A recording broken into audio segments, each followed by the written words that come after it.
പിതാവിനും പുത്രനും പരിശുദ്ധ റുഹായിക്കും സ്തുതി, ആദിയിലെ പോലെ ഇപ്പോഴെപ്പോഴും എന്നേക്കും തന്നെ ആമീൻ.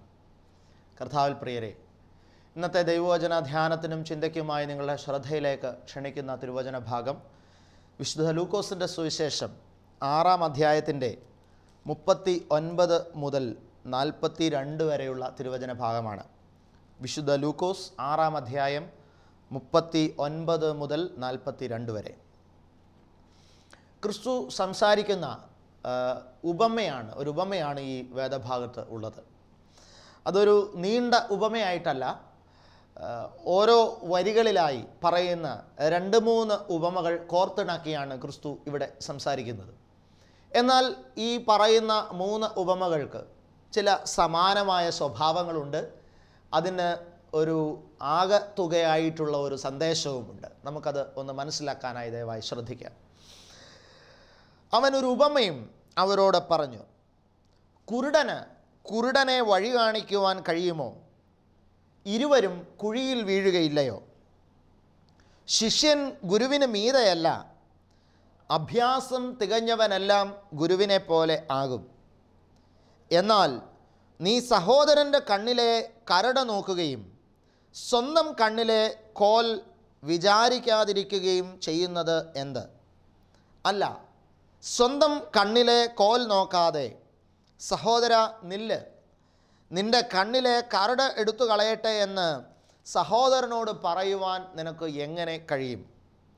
കപടഭക്തിക്കാര, സ്വന്തം കണ്ണിലെ കോൽ എടുത്തു കളക, എന്നാൽ നിൻ്റെ സഹോദരൻ്റെ കണ്ണിലെ കരട് എടുത്തു കളയുവാൻ വെടിപ്പായി കാണുമല്ലോ. കാഴ്ചയുമായി ബന്ധപ്പെട്ട ഒരു സന്ദേശമാണ് ക്രിസ്തു ഇവിടെ സംസാരിക്കുന്നത്.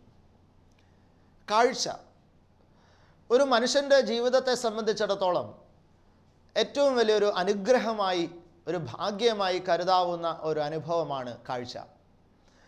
നമുക്കറിയാം, നമുക്ക് കാഴ്ചയില്ലായിരുന്നുവെങ്കിൽ എന്ത് സംഭവിച്ചേനെ? ഈ എന്തൊക്കെയോ മനോഹരമായ കാഴ്ചകൾ നമുക്ക് നഷ്ടപ്പെട്ടേനെ. കാഴ്ചയില്ലാതെ ഈ ലോകത്ത് ഒരു മനുഷ്യൻ 100-190 വർഷക്കാലം ജീവിക്കേണ്ടി വന്നാൽ അവൻ്റെ ജീവിതം വാസ്തവത്തിൽ എന്തുമാത്രം സങ്കടം നിറഞ്ഞതായിരിക്കും, അല്ലെങ്കിൽ എന്തുമാത്രം ദാരിദ്ര്യമെന്ന് ഞാൻ പറയുന്നത് വാസ്തവത്തിൽ കാഴ്ചയുടെ ദാരിദ്ര്യത്തെ ഉദ്ദേശിച്ചാണ്, അല്ലാതെ ഭക്ഷണം കഴിക്കാനില്ലാത്ത ദാരിദ്ര്യത്തെ ഉദ്ദേശിച്ചല്ല. എത്രമാത്രം കാഴ്ചയുടെ ദാരിദ്ര്യം പേറുന്ന ഒരു വ്യക്തിത്വമായിരിക്കും. പക്ഷെ ഞാൻ ഇങ്ങനെ കരുതുന്നു, ഒരു പിറവിയിലെ കുരുടനായ ഒരു മനുഷ്യനാണ് എങ്കിൽ അവനെ സംബന്ധിച്ചിടത്തോളം കാഴ്ചയില്ലായ്മ അവനൊരു പ്രശ്നമായിരിക്കുകയില്ല. പക്ഷേ ഒരിക്കൽ കാഴ്ച ഉണ്ടായിട്ട് പിന്നെ കാഴ്ച നഷ്ടപ്പെടുന്ന അവസ്ഥയിലേക്ക് വരുന്ന ഒരു വ്യക്തിയെ സംബന്ധിച്ചിടത്തോളം കാഴ്ചയില്ലായ്മ എന്നത് അവൻ്റെ ജീവിതത്തിൻ്റെ ദുഃഖകരമായ ഒരു ദുരന്തമായി അവശേഷിക്കുകയും ചെയ്യും. എന്തായിരുന്നാൽ തന്നെയും ഒറ്റ വാക്കിൽ പറഞ്ഞാൽ, കാഴ്ചയുള്ള ഒരാൾക്ക് കാഴ്ചയില്ലാത്ത ഒരവസ്ഥ ഒരു ദുരന്തം തന്നെയാണ്. കാഴ്ചയുള്ള ഒരു മനുഷ്യനെ സംബന്ധിച്ചിടത്തോളം കാഴ്ചയില്ലാത്ത ഒരവസ്ഥയിലേക്ക് അവൻ എത്തപ്പെടുകയോ കാഴ്ചയില്ലാത്ത ഒരാളെ അവൻ കാണുകയോ ചെയ്താൽ അതൊരു ദുരന്താവസ്ഥ തന്നെയാണ്. അപ്പോൾ യേശു ക്രിസ്തു ഇവിടെ സംസാരിക്കുകയാണ്. ക്രിസ്തു സംസാരിക്കുമ്പോൾ തൻ്റെ മുന്നിൽ കാഴ്ചയില്ലാത്ത കുറേ ആളുകളൊന്നും ഉണ്ടായിരുന്നില്ല എന്ന് തന്നെ വേണം കരുതാൻ. ക്രിസ്തുവിൻ്റെ പരസ്യ ശുശ്രൂഷ യാത്രയിൽ ചില കാഴ്ചയില്ലാത്തവരെ സുഖപ്പെടുത്തിയിട്ടുണ്ട് എന്നുള്ളതൊക്കെ വാസ്തവമാണ്. പക്ഷേ ഇവിടെ അങ്ങനെ ഒരു വേദിയല്ല ഈ വചനഭാഗം സംസാരിക്കപ്പെടുന്ന വേദി എന്ന് പറയുന്നത്. ഇത് ഒരു സുവിശേഷ പ്രസംഗമാണ്. അവിടെ വന്നിരിക്കുന്ന എല്ലാവരും യേശുവിനെയും കാണുന്നുണ്ട്, യേശു അവരെയും കാണുന്നുണ്ട്. അവരോടാണ് ക്രിസ്തു ഈ കുരുടത്വത്തിൻ്റെ തലങ്ങളെക്കുറിച്ച് സംസാരിക്കാനായിട്ട് ശ്രദ്ധിക്കുന്നതെന്ന് ഓർക്കണം. പ്രിയപ്പെട്ടവരെ, ഇപ്പം ഇവിടെ യേശു എന്തിനാണ് ഈ കുരുടനെ കുറിച്ച് സംസാരിക്കുന്നത്? കാഴ്ചയില്ലാത്ത ആളുകളൊന്നും അവിടെ ഇല്ലല്ലോ. പക്ഷേ പിന്നെന്തിനാണ് ഈ കുരുടത്വത്തിൻ്റെ അവസ്ഥയെക്കുറിച്ച് ക്രിസ്തു ഇവിടെ സംസാരിക്കുന്നതെന്ന് സ്വാഭാവികമായിട്ട് തോന്നിയേക്കാം. പക്ഷേ പ്രിയപ്പെട്ടവരെ, യേശുക്രിസ്തുവിൻ്റെ ഹൃദയം ഒന്ന് കാണുമ്പോൾ, യേശുക്രിസ്തുവിൻ്റെ മനസ്സ് കാണുമ്പോൾ മനസ്സിലാകുന്ന ഒരു കാര്യമുണ്ട്. എന്തെന്നറിയോ? ഇപ്പോൾ ഞാൻ കാഴ്ചയുള്ള ഒരാളാണ്, എനിക്ക് കാഴ്ചയില്ലാത്ത ഒരു കണ്ണുപൊട്ടനായ ഒരു മനുഷ്യൻ നടന്നു പോകുന്ന കാണുമ്പോൾ എനിക്ക് അയാളോട് ഭയങ്കരമായ ഒരു സഹതാപം തോന്നും. അതിപ്പോൾ നിങ്ങളും കാഴ്ചയുള്ള ആളാണ്, അതുകൊണ്ടാണ് എന്നെ ഇപ്പോൾ ടി വിയിൽ കണ്ടുകൊണ്ടിരിക്കുന്നത്. നിങ്ങളുടെ മുമ്പിലൂടെ കാഴ്ചയില്ലാത്ത ഒരാൾ പോയി കഴിഞ്ഞാൽ നിങ്ങൾക്ക് അയാളോടൊരു സഹതാപം തോന്നും, ശരിയല്ലേ? ഈ ഒരു സഹതാപം യേശുക്രിസ്തുവിന് തൻ്റെ മുന്നിലിരിക്കുന്ന സമൂഹത്തെക്കുറിച്ച് ഉണ്ട് എന്ന് വേണം ഈ പ്രസംഗത്തിൻ്റെ കണ്ടന്റ് പരിശോധിക്കുമ്പോൾ നമുക്ക് മനസ്സിലാകാൻ. അതായത് യേശുക്രിസ്തുവിൻ്റെ ഒരു കാഴ്ചയിൽ തൻ്റെ മുന്നിൽ വലിയൊരു ജനക്കൂട്ടം ഇരിക്കുന്നുണ്ട്, അവർക്കൊന്നും കാണാൻ പറ്റുന്നില്ല എന്നുള്ളതാണ് ക്രിസ്തു മനസ്സിലാക്കുന്നത്. അവർക്കൊന്നും കാണാൻ പറ്റുന്നില്ല എന്ന് പറയുമ്പോൾ എന്താണ് അവർക്ക് കാണാൻ പറ്റാത്തത്? അവർക്ക് ആ പ്രസംഗം നടക്കുന്ന ചുറ്റുപാടുകളിലുള്ള മരങ്ങളും ആകാശത്തിലെ മേഘങ്ങളും ഭൂമിയിലെ മണൽത്തരികളും അവിടെ ഉണ്ടായിരിക്കുന്ന ജനക്കൂട്ടം, അവരുടെ കയ്യിൽ കിട്ടുന്ന ഭക്ഷണം, അവരോട് വചനം പ്രസംഗിക്കുന്ന യേശു, യേശുവിൻ്റെ കൂടെയുള്ള ശിഷ്യന്മാർ, ഇവരെല്ലാവരെയും അവർക്ക് കാണാം. യേശുവിനും അവരെ കാണാം, ഇവർക്കും അവരെയെല്ലാം കാണാം. അപ്പോൾ പിന്നെ എന്ത് കുരുടത്വത്തെക്കുറിച്ചാണ് ക്രിസ്തുവിടെ സംസാരിക്കുന്നത്? പ്രിയപ്പെട്ടവരെ, ഇവർ കാണുന്ന ഈ കാഴ്ചകളെല്ലാം യേശുവും കാണുന്നുണ്ട്, ശരിയാ. പക്ഷേ ഇവർ കാണാത്ത ചില കാഴ്ചയും യേശു കാണുന്നുണ്ട്. ആ കാഴ്ചയ്ക്കാണ് കൂടുതൽ സൗന്ദര്യമുള്ളത്. ഈ മുന്നിലിരിക്കുന്ന ജനത്തിന് കാണാൻ പറ്റാത്ത ആ കാഴ്ചയ്ക്കാണ് സൗന്ദര്യം കൂടുതലുള്ളത്. ആ കാഴ്ചയ്ക്കാണ് ആരോഗ്യം കൂടുതലുള്ളത്. ആ കാഴ്ചയ്ക്കാണ് പെർമനൻ്റ് ആയിട്ടുള്ള ഒരു നിലനിൽപ്പ് ഉള്ളത്. അങ്ങനെ ഒരു കാഴ്ച യേശുക്രിസ്തുവിന് കാണാൻ പറ്റുന്നുണ്ട്. പക്ഷേ തൻ്റെ മുന്നിലിരിക്കുന്ന ആൾക്കാർ ഈ മരവും മേഘവും മൃഗങ്ങളും കാര്യങ്ങളും ഒക്കെ കാണുന്നുണ്ടെന്നുള്ളതല്ലാതെ താൻ കാണുന്ന ആ കാഴ്ച ഇവർ കാണുന്നില്ല. അതുകൊണ്ട് യേശുക്രിസ്തുവിൻ്റെ മുമ്പിൽ ഇവർ കുരുടരായത്. തനിക്ക് കാണാൻ കഴിയുന്ന കാഴ്ചയുടെ ചില മേഖലകൾ തൻ്റെ മുന്നിലിരിക്കുന്ന ഈ ജനത്തിന് കാണാൻ പറ്റുന്നില്ല. അതുകൊണ്ട് ക്രിസ്തുവിനെ സംബന്ധിച്ചിടത്തോളം ഇവർ കുരുടന്മാരാണ്. പ്രിയപ്പെട്ട സഹോദരങ്ങളെ, ഇത് നമ്മളൊന്ന് പരിശോധിക്കേണ്ട ഒരു വിഷയമാണ്. നമ്മളും ചുറ്റുമുള്ള കാഴ്ചകളൊക്കെ കാണുന്നവരാണ്. പക്ഷെ യേശുക്രിസ്തു കാണുന്ന ചില കാഴ്ചകൾ കാണാൻ നമുക്ക് പറ്റുന്നില്ല എങ്കിൽ യേശുക്രിസ്തുവിൻ്റെ കണ്ണിൽ നമ്മൾ കുരുടന്മാരാണ്, കാഴ്ചയില്ലാത്തവരാണ്. അത് ഒന്ന് ചിന്തിച്ചേ. നിങ്ങൾ കാഴ്ചയുള്ളവരാണെങ്കിൽ യേശുക്രിസ്തു കാണുന്ന കാഴ്ചകളെല്ലാം നിങ്ങൾ കാണുന്നുണ്ടോ? യേശുക്രിസ്തു കാണുന്ന കാഴ്ചകളിൽ പ്രധാനപ്പെട്ട കാഴ്ചകൾ എന്തൊക്കെയാണ്? അല്ലെങ്കിൽ യേശുക്രിസ്തു കണ്ടുകൊണ്ടിരുന്ന കാഴ്ചകളാണ് വാസ്തവത്തിൽ യേശുക്രിസ്തുവിൻ്റെ ജീവിതയാത്രയിൽ ഉടനീളം ക്രിസ്തുവിനെ നയിച്ചത് എന്ന് വേണം പറയാൻ. ഇപ്പോൾ യേശുവിനെ ക്രൂശിൽ തറയ്ക്കാൻ വേണ്ടി ഗത്സമനെ പൂന്തോട്ടത്തിൽ വെച്ച് ഭടന്മാർ വന്ന് യേശുവിനെ പിടിച്ചു കെട്ടിക്കൊണ്ടുപോയി. ആ കാഴ്ച ശിഷ്യന്മാർ കണ്ടു. ഈ കാഴ്ച കണ്ട ശിഷ്യന്മാർക്ക് എന്ത് സംഭവിച്ചു? അവർ തകർന്നു പോയി, അവർ ചിതറിപ്പോയി, അവർ നിരാശപ്പെട്ടു പോയി, അവർ ഭയപ്പെട്ടു പോയി. എന്നാൽ ഈ സംഭവത്തിന് വിക്ടിമായ യേശുക്രിസ്തുവോ ഭയപ്പെടുന്നില്ല, നിരാശപ്പെടുന്നില്ല, തളരുന്നില്ല. ധൈര്യപൂർവ്വം നെഞ്ചുറപ്പോടെ അതിനെ നേരിടുകയാണ്. കാരണം എന്താ? ശിഷ്യൻ കാണുന്ന കാഴ്ചയ്ക്ക് അപ്പുറം ചില കാഴ്ചകൾ ക്രിസ്തു കാണുന്നുണ്ട് എന്നുള്ളതാണ്. അപ്പോൾ യേശുക്രിസ്തു കാണുന്ന ഈ കാഴ്ചയുടെ പ്രത്യേകത എന്താണെന്നറിയാമോ? ആ കാഴ്ച ഒരാൾ കാണുകയാണെങ്കിൽ, ആ കാഴ്ച കണ്ടവൻ്റെ കുരുടത്വം മാറുകയാണെങ്കിൽ ജീവിതത്തിലേക്ക് കടന്നു വരുന്ന ദുരന്തങ്ങളെ പോലും അവന് കൂളായിട്ട് നേരിടാനും അതിജീവിക്കാനായിട്ടും കഴിയും. അതാണ് ആ കാഴ്ചയുടെ പ്രത്യേകത. ക്രിസ്തു ഇവിടെ സംസാരിക്കുന്ന കാഴ്ചയുടെ പ്രത്യേകത അതാണ്.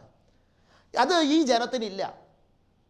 ആ കാഴ്ച നിൻ്റെ കണ്ണുകളിൽ, നിൻ്റെ മനസ്സിൽ, നിൻ്റെ കാഴ്ചപ്പാടുകളിൽ നിറഞ്ഞു നിന്നാൽ ഈ ഭൂമിയിലെ സങ്കടങ്ങളെ പോലും അതിജീവിക്കാൻ കരുത്തുള്ള കാഴ്ചയാണ് ക്രിസ്തു കാണുന്ന കാഴ്ച. അതുകൊണ്ടാണ് കാൽവറിയിലേക്ക് ചങ്കുറപ്പോടെ നടന്നു നീങ്ങുന്ന ഒരു ക്രിസ്തുവിനെ നമ്മൾ കാണുന്നത്. പീലാത്തോസിൻ്റെ മുൻപിൽ നെഞ്ചു വിരിച്ചു നിൽക്കുന്ന ഒരു യേശു ക്രിസ്തുവിനെ നമ്മൾ കാണുന്നത്. ശരീരം മുഴുവൻ കീറി മുറിച്ച് വികൃതമാക്കപ്പെടുമ്പോഴും എന്താണ് സത്യമെന്ന് ചോദിക്കുന്ന പീലാത്തോസിൻ്റെ മുൻപിൽ വളരെ ആർജവത്തോടെ നിന്ന് സംസാരിക്കാനായിട്ട് ക്രിസ്തുവിന് സാധിക്കുന്നത്. സ്വർഗത്തിൽ നിന്ന് അധികാരം കിട്ടിയില്ലെങ്കിൽ നിനക്കെൻ്റെ മേൽ ഇതൊന്നും ഉണ്ടാകില്ലായിരുന്നുവെന്ന് നെഞ്ചുറപ്പോടെ അവൻ്റെ മുഖത്ത് നോക്കി ക്രിസ്തുവിന് സംസാരിക്കാൻ കഴിയുന്നത് ഈ പീലാത്തോസും കണ്ട കാഴ്ചയ്ക്കപ്പുറമുള്ളൊരു കാഴ്ച ക്രിസ്തുവിൻ്റെ കണ്ണുകളിൽ ഇങ്ങനെ തളം കെട്ടി നിൽക്കുന്നു എന്നുള്ളത് കൊണ്ടാണ്. ഏതാണ് ആ കാഴ്ച? ഞാൻ ഒറ്റ വാക്കിൽ ആ കാഴ്ചയെ ഇങ്ങനെ പറയട്ടെ, ഇത് ദൈവരാജ്യത്തിൻ്റെ കാഴ്ചയാണ്.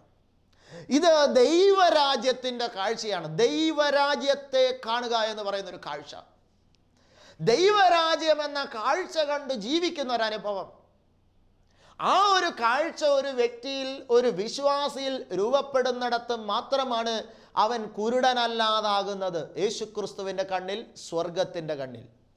ഞാനിങ്ങനെ ഓർക്കാറുണ്ട്, സ്വർഗത്തിൽ ഇരുന്ന് മാലാഖമാരെല്ലാം നമ്മളെ നോക്കുമ്പോൾ ഭൂമിയിലുള്ളവരെല്ലാം കണ്ണുപൊട്ടന്മാരാണ്. കാരണം ഭൂമിയിലുള്ളവർക്കൊന്നും ഈ മാലാഖമാർ കാണുന്ന കാഴ്ചയോ കാഴ്ചപ്പാടുകളോ കാണാൻ കഴിയുന്നില്ല. ഇവരെല്ലാം സ്വർഗം മുഴുവൻ ദർശിക്കുന്നത് ദൈവരാജ്യത്തിൻ്റെ ഒരു കാഴ്ചപ്പാടാണ്. കാൽവറിയിലേക്ക് യാത്ര ചെയ്യുമ്പോഴും കാലിത്തൊഴുത്തിൽ പിറക്കുമ്പോൾ മുതൽ കാൽവറിയിലേക്കുള്ള യാത്ര വരെ തൻ്റെ ജീവിതത്തിൻ്റെ വൈവിധ്യങ്ങൾ നിറഞ്ഞ, നൊമ്പരങ്ങൾ നിറഞ്ഞ ജീവിതയാത്രയിലുടനീളം യേശു ക്രിസ്തുവിനെ നെഞ്ചുറപ്പോടെ മുന്നോട്ട് നയിക്കുന്നത് മുഴുവൻ വരാൻ പോകുന്ന പിതാവിൻ്റെ രാജ്യത്തിൻ്റെ ഒരു കാഴ്ചയാണ്, ദൈവരാജ്യത്തിൻ്റെ ഒരു കാഴ്ചയാണ്. എന്നെ ശ്രവിക്കുന്ന സഹോദര സഹോദരി, ഇന്ന് നിൻ്റെ ജീവിതത്തിൽ പ്രശ്നങ്ങൾ അവശേഷിക്കുന്നത് എന്തുകൊണ്ടാണെന്നറിയാമോ? സങ്കടങ്ങൾ അവശേഷിക്കുന്നത് എന്തുകൊണ്ടാണെന്നറിയാമോ? ദുഃഖം, നിരാശ അവശേഷിക്കുന്നത്, അത് രോഗത്തെക്കുറിച്ചാകാം, മക്കളെക്കുറിച്ചാകാം, സാമ്പത്തികമാകാം, ആരോഗ്യമാകാം, എന്തുമാകട്ടെ. അതിനെ ഓർത്ത് നിരാശ അവശേഷിക്കുന്നതിൻ്റെ റീസൺ ദൈവരാജ്യത്തിൻ്റെ കാഴ്ച കാണാനുള്ളൊരു കണ്ണ് നിങ്ങളിൽ തുറക്കപ്പെട്ടിട്ടില്ല എന്നുള്ളതുകൊണ്ടാണ്.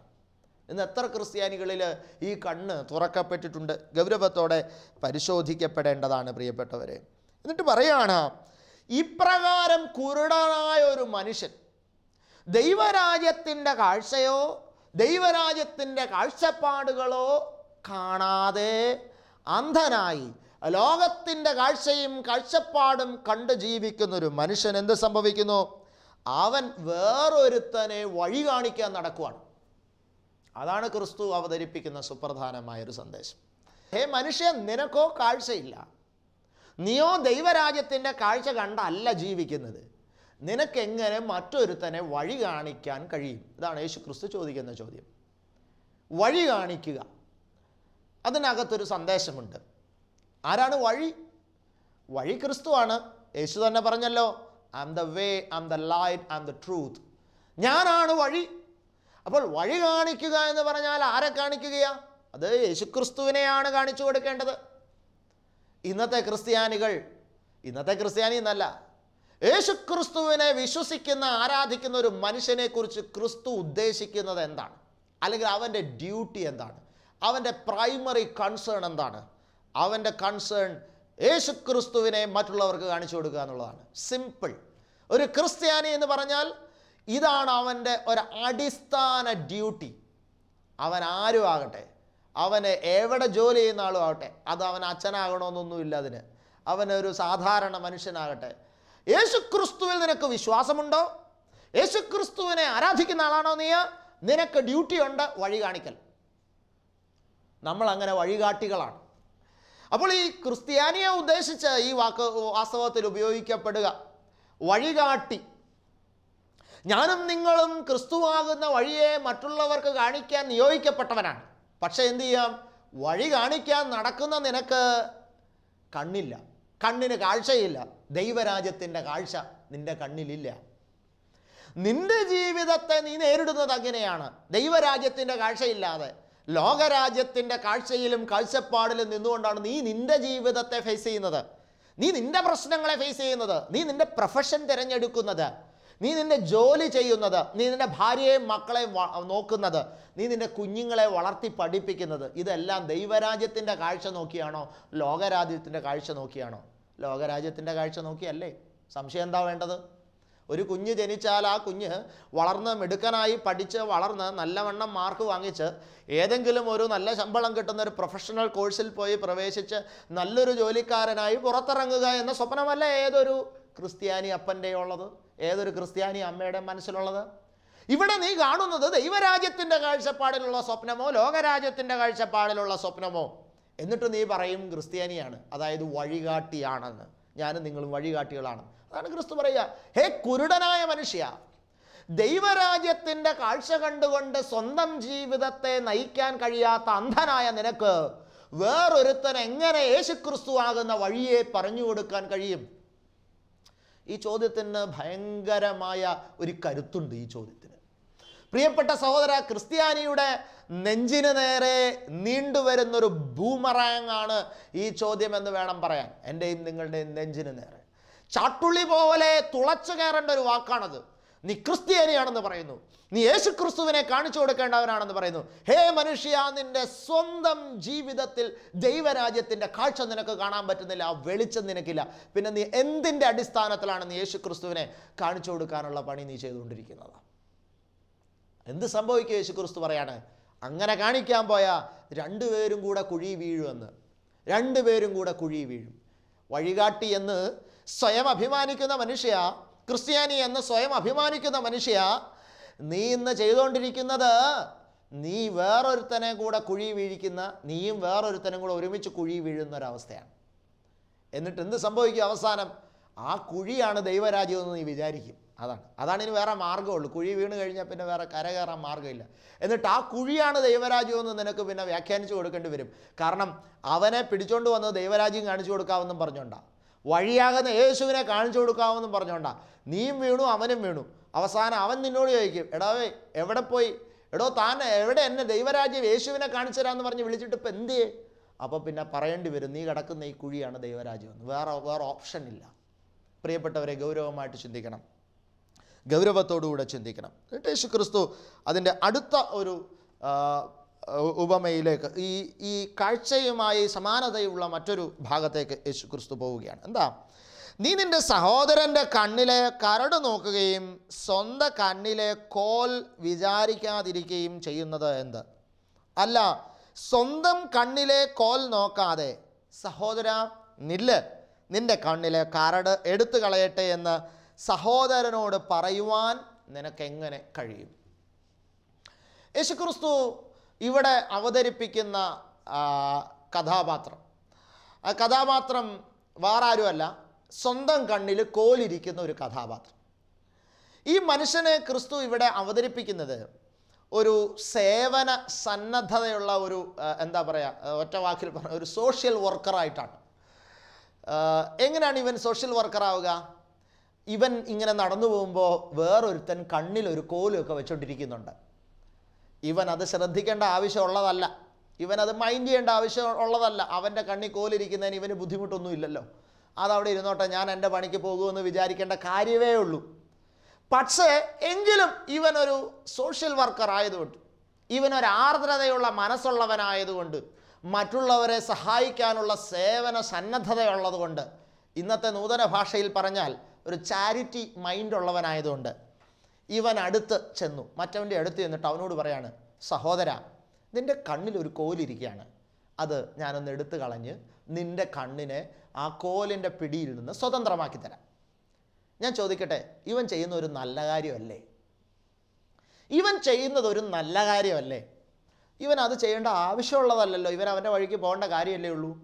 പക്ഷെ എന്നിട്ടും തൻ്റെ മുന്നിൽ കണ്ണിൽ കോലുമായി വന്നിരിക്കുന്ന ഒരു മനുഷ്യനെ കണ്ട് അയാളുടെ കണ്ണിലെ കോലെടുത്ത് കളഞ്ഞ് അയാളെ സ്വതന്ത്രനാക്കാനുള്ള ഒരു സന്നദ്ധത ഈ വ്യക്തിയിൽ നിന്ന് രൂപപ്പെടുന്നു എന്ന് പറയുമ്പോൾ അതിൻ്റെ അർത്ഥം ഈ മനുഷ്യൻ്റെ ഹൃദയത്തിലൊരു നന്മയില്ലേ?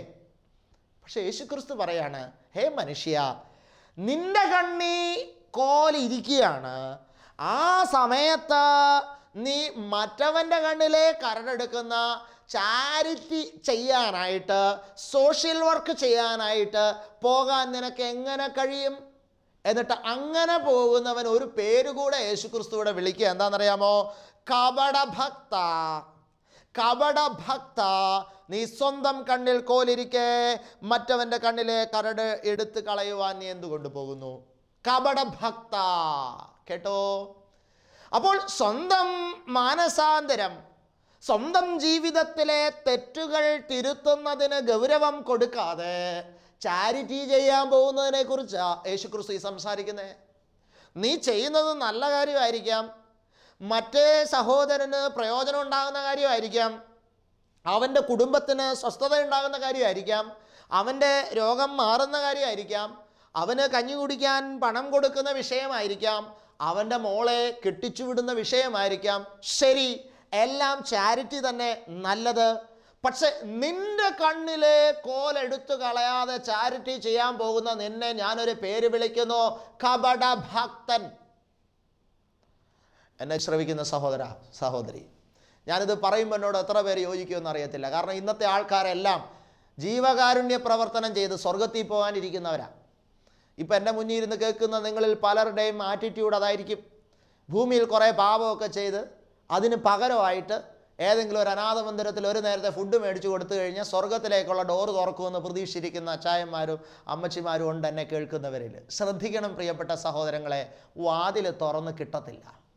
യേശുക്രിസ്തു അങ്ങനെ നീ ചെയ്യുമ്പോൾ നിന്റെ മുഖത്ത് നോക്കി ഒരു പേരും കൂടെ എക്സ്ട്രാ വിളിക്കുന്നുണ്ട്, കപടഭക്ത.